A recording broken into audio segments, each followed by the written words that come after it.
So earlier this year, I did something that I've wanted to do for a really, really long time, which was to take an improv class. And while I knew it was going to be something that was really fun, what surprised me was it kind of slanted the way I started thinking about business communications because of the things that we actually learned in the program. Now, since I'm talking about improv, I want to do something in the spirit of improv. So quickly, I need an example of a horrible product that you would not want to buy. Somebody, quick. What? A flaming bag of poop. Okay, that'll come back. That will come in later. Flaming bag of poop will come back. So I took a 6-week class at the Dallas Comedy House. The fellow in the black and white there is Clay. He was our teacher. We started out as a bunch of fumbling losers, and we ended up as a bunch of fumbling losers who could improvise with actually some professionals by the end of the series. What we learned is nothing that's new and made up. It's been taught for a long time. It was started by a lady named Viola Spolin, who was a known theater director, carried forward by a guy named Del Close, who trained everybody from Bill Murray to Mike Myers. Really important guy.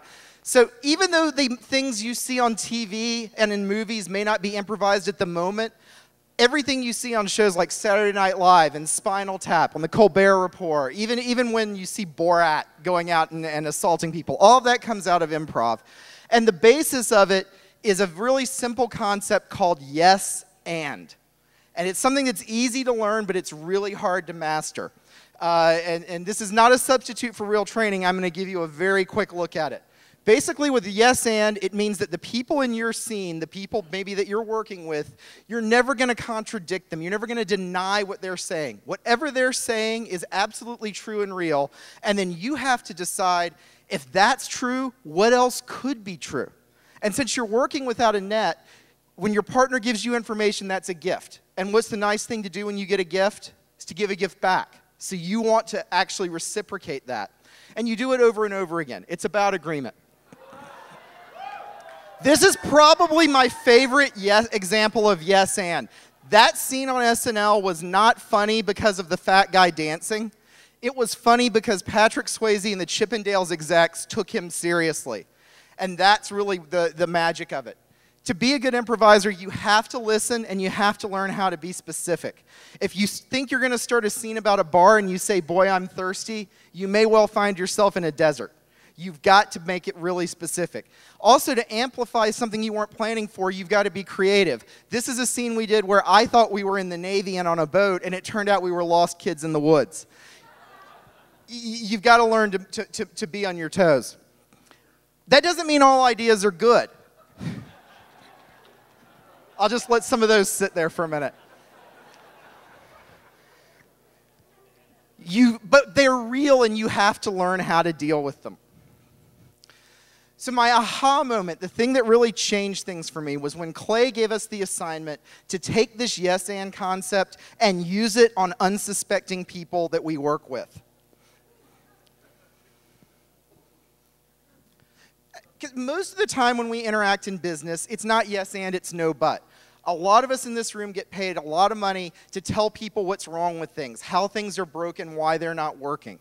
So it's really jarring and unusual and changes the dynamic if you can bring yes and in. And when you do that, you take away a lot of misunderstanding, a lot of possible hurt feelings, and you really heighten communication. It's a different way that brings up unexpected results. This is probably the best way to try this. Next time your boss brings up a harebrained idea, instead of saying, my God, that's stupid, find a way to amplify it and make it stupider. He wants you to stay late to work on your TPS report? Well, yeah, that's important to get done. And in fact, I also need to do my 360 reviews, and everybody does, so maybe we can get the whole staff to do that. Maybe he wants you to market a flaming bag of poop. Well, yes, we could market flaming poop, and that would distract attention from all of the other horrible products we sell. That's not the best example, but it was what I had to work with. It's improv.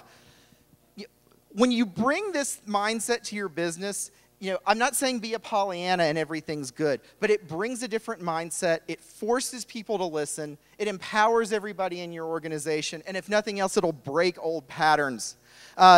Lest you think that this is entirely crazy or something that I came up with on my own, there's growing movement in this space. There's even a club in London that's a business networking club called the Yes and Club for new business ideas. Really suggest you bring some yes and into your business.